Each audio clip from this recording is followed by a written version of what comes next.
नमस्ते, Radhe Radhe, hello everyone. तो जैसा कि आप सबको पता है कि मैं आपको बीएससी फिफ्थ सेमेस्टर के लेक्चर्स प्रोवाइड कर रही हूँ जूलॉजी के और बॉटनी के। तो जूलॉजी में हम पढ़ रहे हैं paper first non chordate and economic zoology. Non chordate में हमने मोस्ट ऑफ द पार्ट क्या कर लिया है कि कवर कर लिया है, ठीक है। अब मैंने सोचा कि जो आपका सेकेंड पार्ट है जिसमें आपको इकोनॉमिक जूलॉजी के बारे में पढ़ना है, क्यों ना उसके पार्ट को शुरू किया जाए, जिसमें मैंने ऑलरेडी आपको प्लेलिस्ट में इकोनॉमिक जूलॉजी के नाम से सेरीकल्चर जो है, इसमें sericulture, apiculture, lac culture, vermi culture, इन सब चीज़ों के बारे में आपको पढ़ना है बेसिकली कि किस तरीके से कल्चर किया जाता है जो एनिमल्स हैं उनको, ठीक है। तो इकोनॉमिक जूलॉजी में हम आप इकोनॉमिक इम्पोर्टेंस को पढ़ते हैं किसी एनिमल के कि किस तरीके से वो इकोनॉमिकली मतलब अर्थव्यवस्था के रूप में हम लोगों के लिए इम्पॉर्टेंट है, ठीक है। तो उसी में हम आज शुरू करने वाले हैं एपीकल्चर, ठीक है। सेरीकल्चर का मैंने आपको ऑलरेडी इकोनॉमिक जूलॉजी के नाम से प्लेलिस्ट है, उसमें सेरीकल्चर मैंने पढ़ा रखा है, ठीक है। एपीकल्चर में बेसिकली हम लोगों को पढ़ना होता है हनी बी यानी कि मधुमक्खी के बारे में। एपिस उसका नाम ही है, एपिस इंडिका या एपिस, कई सारे उसकी स्पीसीज़, हमी स्पीसीज़ के बारे में भी हम पढ़ेंगे। तो जनरली हमें किसके बारे में पढ़ना होता है, हनी के बारे में। इस लेक्चर को स्टार्ट करने से पहले अगर आप चैनल पे पहली बार किसी लेक्चर को देख रहे हैं, इस लेक्चर को देख रहे हैं, तो चैनल को सब्सक्राइब जरूर करिए। और कोई भी प्रॉब्लम होती है, आपको नोट चाहिए, तो उसके लिए हमारा टेलीग्राम चैनल ज्वाइन कीजिए जिसका लिंक डिस्क्रिप्शन में दिया हुआ है। तो चलिए स्टार्ट करते हैं। एपीकल्चर की बात की जाए तो एपी का मतलब ही होता है एपिस, ठीक है। एपिस से रिलेटेड है। एपिस मीन्स होता है आपकी एपिस यानी कि हनी बी, ठीक है। क्या, हनी बी, ठीक है। हनी बी यानी कि मधुमक्खी, ठीक है। उसका कल्चर अगर किया जाए, उसको कल्चर किया जाए, उसका प्रिपरेशन किया जाए, किस तरीके से उसके जो बी वैक्स निकलता है, हनी निकलती है, मधु निकलता है, तो उस सारी चीज़ों को कैसे कल्चर किया जाता है, कैसे इनमें लाइफ हिस्ट्री इनकी कैसी होती है, मतलब टोटल आपको एक हनी बी के बारे में सब चीज़ें पढ़नी है, ठीक है। तो इसके बारे में पहली बात बताया किसने था, सॉरी, जॉन ओजियर जॉन, जैन ओजियर जॉन जो है एक साइंटिस्ट थे, उन्होंने बताया था, ठीक है। बात की जाए अगर इसको, तो ये जो है मेंबर इंसेक्टा और फाइलम की बात की जाए, ठीक है, फाइलम ऑर्थ्रोपोडा से बिलोंग करता है। कौन से फाइलम से, ऑर्थ्रोपोडा से, ठीक है।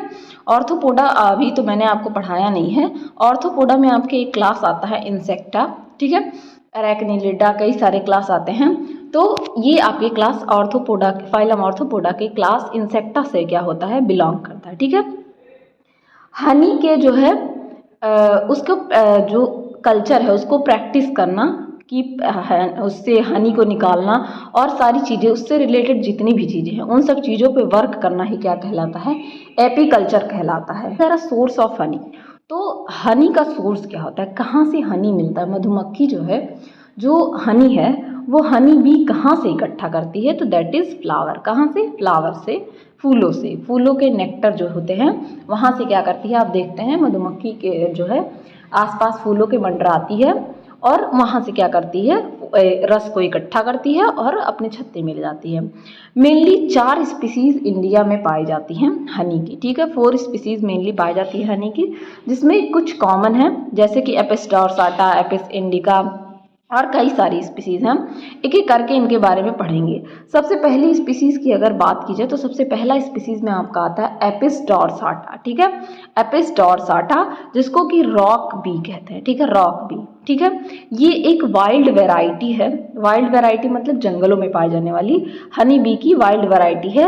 ये साइज में काफ़ी बड़े होते हैं, इस वजह से इनको क्या कहा जाता है, जाइंट हनी बी कहा जाता है, ठीक है, जाइंट हनी बी कहा जाता है।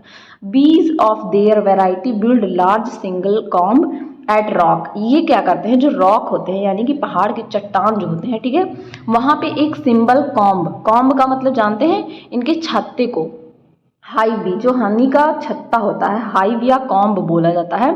एक सिंगल इस तरीके से चट्टान रहेगा, उससे लटकता हुआ एक लंबा सा, इस तरीके से आप सबने हनी बी का छत्ता देखा होगा, ठीक है, उसका कॉम्ब देखा होगा, हाइव देखा होगा। सिंगल क्या बनाते हैं, लार्ज ट्रीज पे या रॉक पे बनाते हैं, ठीक है।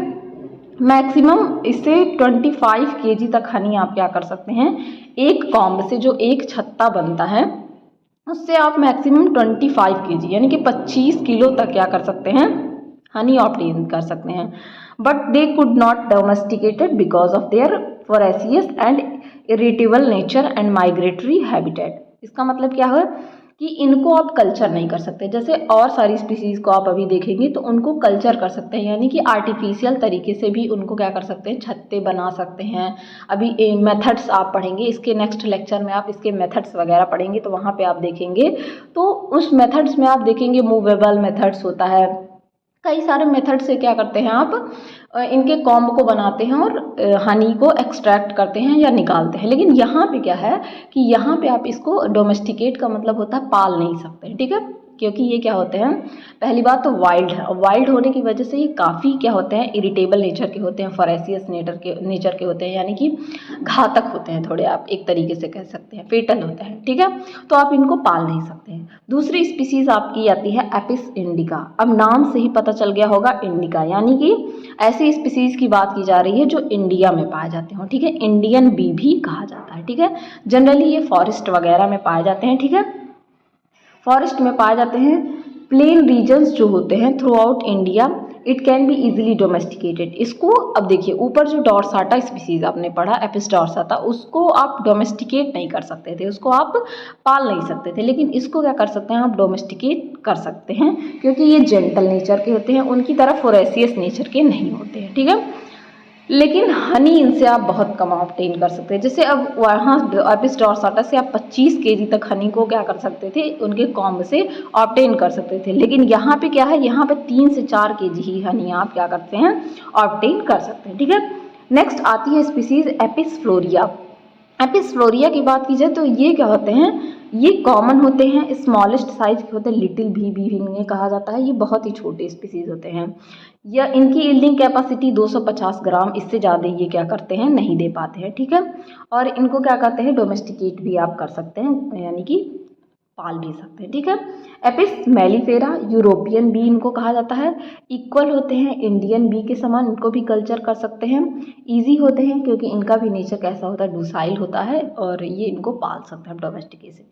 अब सोशल ऑर्गेनाइजेशन एक बहुत अच्छी चीज़ है कि जो हनी होता है, ठीक है, उसमें सोशल ऑर्गेनाइजेशन या लेबर डिवीज़न पाया जाता है। लेबर डिवीज़न मतलब हर इंसान का आप काम बांट दीजिए, ठीक है, जैसे लेबर्स होते हैं, ठीक है, वो क्या करते हैं, काम करते हैं, उनका काम क्या होता है, डिवाइडेड होता है कि आपको ये काम करना, आपको ये काम करना, आपको ये काम करना। तो वैसे ही हनी का एक बहुत अच्छा कैरेक्टर है कि इनमें लेबर डिवीजन पाया जाता है।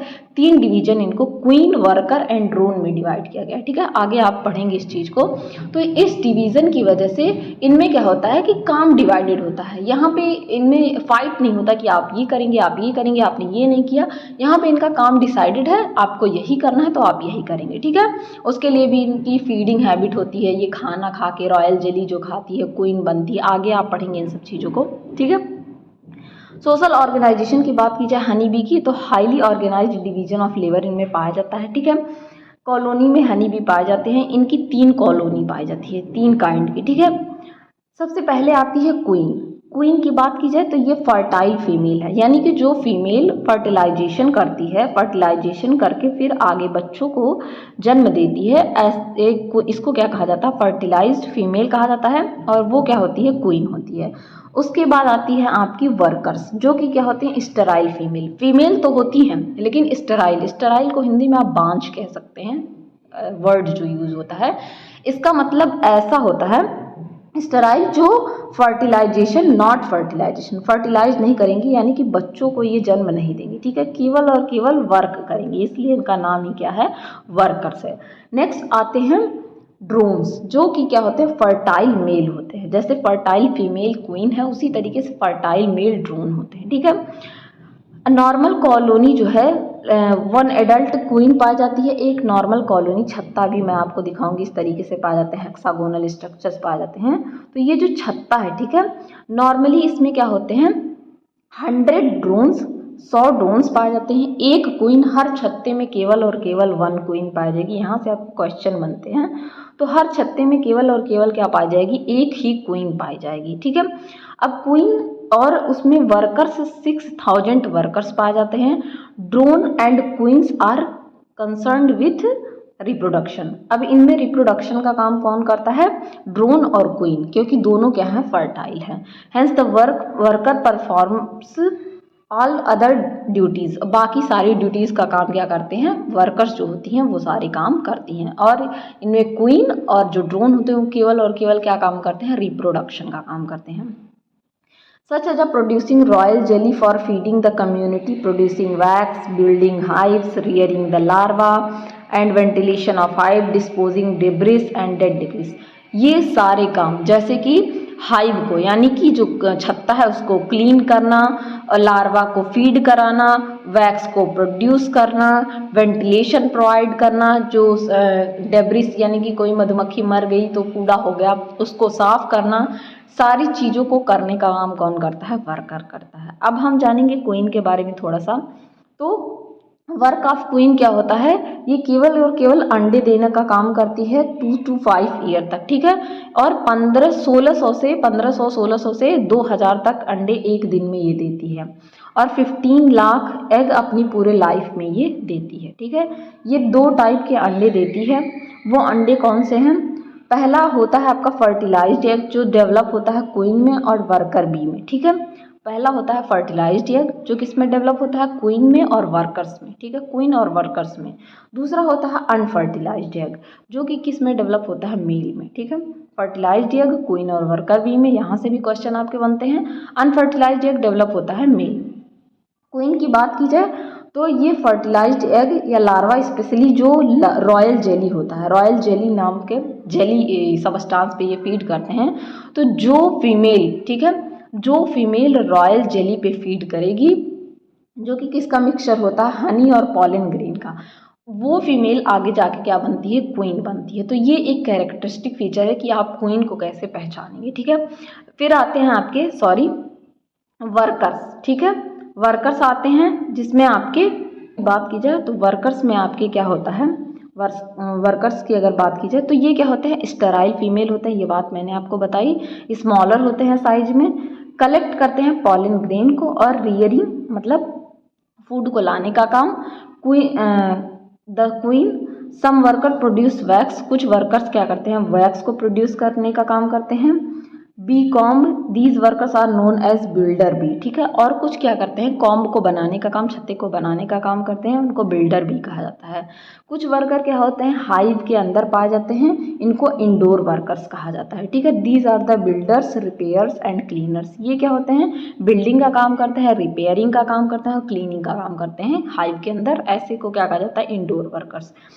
और these are the builders manufactures wax and build the new comb, ये बिल्डर्स जो होते हैं क्या करते हैं, वैक्स को बनाने का काम करते हैं, जो वैक्स निकलता है मोमबत्ती वगैरह जिससे बनती है, ठीक है, उसको बनाने का काम करते हैं, और कॉम्ब को बनाने का काम करते हैं। The repairers repair and small services in the hive, ठीक है।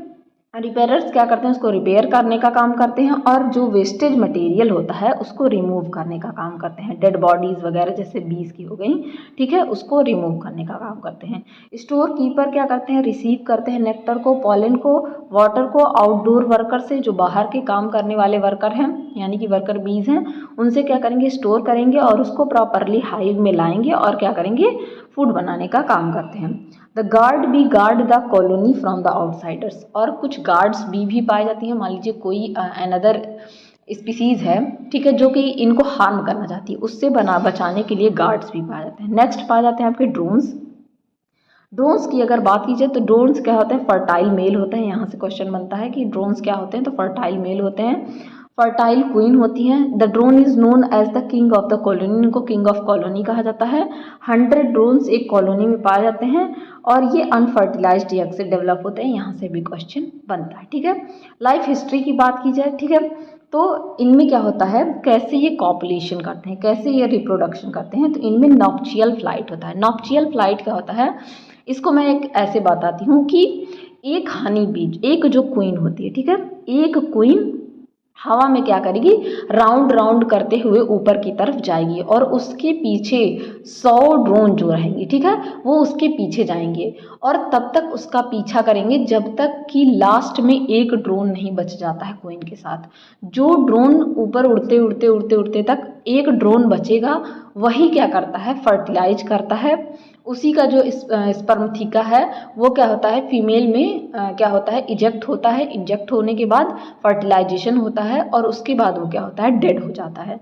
तो इनमें इस तरीके से इस फ्लाइट को कहा जाता है नप्चियल फ्लाइट। ठीक है, नप्चियल का मतलब होता है कि अपनी वधू या जिसको कह सकते हैं वाइफ के लिए क्या करना, फाइट करना। ठीक है, तो 100 ड्रोन एक क्वीन के पीछे दौड़ लगाएंगे, लास्ट में जो जाके बचेगा एक ड्रोन वही फर्टिलाइजेशन का काम करता है। ठीक है, यहाँ पे यही बात कही गई है कि एक वीक के बाद इमरजेंस के बाद new queen make her life history में आपको दिखाती हूँ। फर्स्ट एरियल फ्लाइट स्वार्म के दौरान, और उसके पीछे क्या करते हैं हाई सारे ड्रोन क्या होंगे उड़ेंगे और क्या करेंगे हवा में उस क्वीन के पास जाएंगे। ठीक है, एक जो बचेगा वही क्या करेगा अपना स्पर्मेटोफोर क्या करेगा ड्रोन इजेक्ट करेगा किसमें फीमेल में। ठीक है, स्पर्मेथीका उसका क्या होगा उसमें रिलीज होगा। ठीक है, और लाइफ में क्वीन क्या करती है उसका जेनाइटल पार्ट्स होता है drone are forced with such as a pressure that it dies after meeting.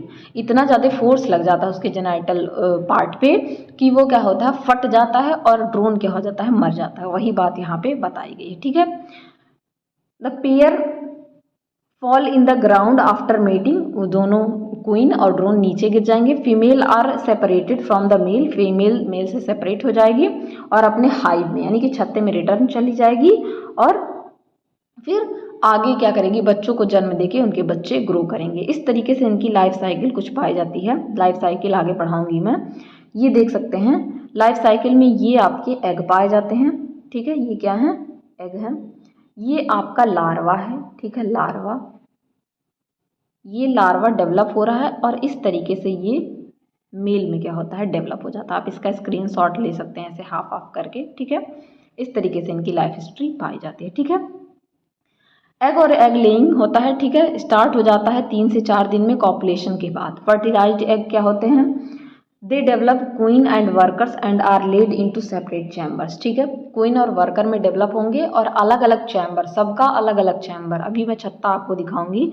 छत्ता कुछ इस तरीके से दिखता है, देख सकते हैं चैम्बर वाइज इस तरीके से अलग अलग चैम्बर है और हर चैम्बर में ये देख सकते हैं worker cell, queen cell, drone cell, pollen के लिए सेल, इस तरीके से अलग अलग चैम्बर पाया जाएगा। ठीक है, अलग अलग चैम्बर में सारी चीज़ें डेवलप होंगी। ठीक, 2 तरीके के एग प्रोड्यूस करेगी। अनफर्टिलाइज्ड एग ये मेल को डेवलप करता है जिनको कि ड्रोन्स कहा जाता है। इलांगेटेड होते हैं, पिंकिश कलर के होते हैं और बॉटम से क्या होते हैं अटैच होते हैं। सेल जो पाई जाती है सेल यानी कि एक इस टाइप का सेल, इस सेल की बात की जा रही है जो हाइव यानी कि कॉम्ब यानी कि छत्ते में पाई जाती है उसमें। ठीक है, अब इनकी डेवलपमेंट कैसे होता है, कास्ट सिस्टम, कास्ट यानी कि जात सिस्टम इनको डिवाइड किया गया है, वर्कर्स, ड्रोन्स और क्वींस। ठीक है, तो फेवरेबल कंडीशन में एग क्या होता है हैच होता है विद इन 3 डेज, 3 दिन के अंदर। Small the larva is small without limbs and eyes, it is known as grub. ठीक है, जो लार्वा होता है वो विदाउट लिम्ब यानी कि पैर वैर वगैरह उसमें डेवलप नहीं हुए हैं, आइज वगैरह उतनी डेवलप नहीं हुई, छोटा सा है, तो उसको क्या बोला जाता है ग्रब बोला जाता है। ठीक है, उस स्टेज को क्या बोला जाता है ग्रब बोला जाता है।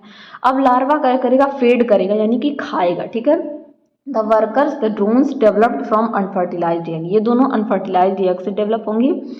Formation of queen and worker depend upon quality of the food provided by the larva. ठीक है, अब जो इनको जिस क्वालिटी का फूड की क्वालिटी पे डेवलप करेगा कि जिस क्वालिटी का फूड इनको प्रोवाइड किया जाएगा उस हिसाब से ये डेवलप होंगे। फर्स्ट 2 डेज में क्या होते हैं all the groups are fed upon royal jelly, सारे ग्रुप किस पे फेड करते हैं रॉयल जेली पे, composed by honey and pollen. ठीक है, after 2 days the grub develops into queen, जो रॉयल जेली पे फीड करेगी वो किस में डेवलप हो जाएगी ग्रब क्वीन में, जबकि अदर जो है रिसीव करेंगे increasing amount of honey develop हो जाएंगे वर्कर्स में, जो ज़्यादा फूड खाएंगे हनी खाएंगे वो किस में डेवलप हो जाएंगे वर्कर में। ठीक है, ड्रोन ग्रुप किस पे फीड करते हैं ये भी हनी पे फीड करते हैं। ठीक है, ग्रब जो ग्रुप है उसमें क्या होगा ग्रुप सेवरल मोल्टिंग यानी कि इस तरीके से उसमें और मोल्टिंग होगी several times. 9th day each cell containing a group of is sealed with wax cup and a larva change into pupa. अब लार्वा क्या होगा जो ग्रब है वो किस में चेंज हो जाएगा प्यूपा में।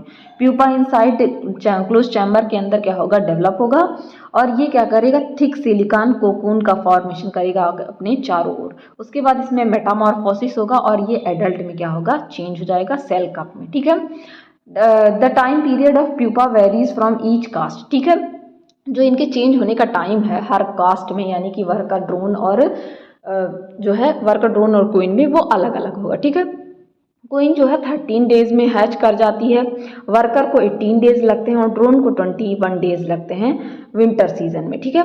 And only the queen and workers live, केवल क्वीन और वर्कर्स बचते हैं, ड्रोन तो वैसे भी मर जाएंगे जब नप्चियल फ्लाइट होता है उसके दौरान, ठीक है। नप्चियल फ्लाइट के दौरान या हंगर की वजह से, कोल्ड या हंगर की वजह से मर जाते हैं, क्योंकि इनको छत्ते से बाहर कर दिया जाता है, ठीक है। इनकी ज़रूरत होती नहीं है, बस इनकी ज़रूरत मीटिंग के लिए होती है। अब हम बात करेंगे इसके छत्ते की बात, हाइव कॉम्ब, या जिसको कि छत्ता कहते हैं। अगर आपके यूनिवर्सिटी में क्वेश्चन पूछा जाता है तो इस पर शॉर्ट नोट पूछ लिए जाते हैं। अब बात कीजिए तो इनका हाउस ऑफ हनी भी कहा जाता है, हाइव छत्ता कहलाता है। ये हेक्सागोनल सोल, मतलब इस तरीके के सेल से मिलकर बना होता है, ठीक है, जो कि वर्कर्स वैक्स सिक्रीट करती हैं उसके थ्रू ये बनता है। हर हाइव में क्या होते हैं, 1000 हेक्सागोनल सेल अरेंज होते हैं अपोजिट रोज में, ठीक है। Young stage of honey bee is live in central cell, जो यंग स्टेज होते हैं वो सेंट्रल सेल रहते हैं, मतलब बीच वाले सेल में रहते हैं हनी के, ठीक है, जिनको कि ब्रूड सेल कहा जाता है। सर्टेन स्पीसीज ब्रूड सेल और 3 टाइप्स, 3 टाइप की होती हैं। वर्कर सेल में वर्कर्स, ड्रोन सेल में ड्रोन, क्वीन सेल में क्वीन रहती है, ठीक है।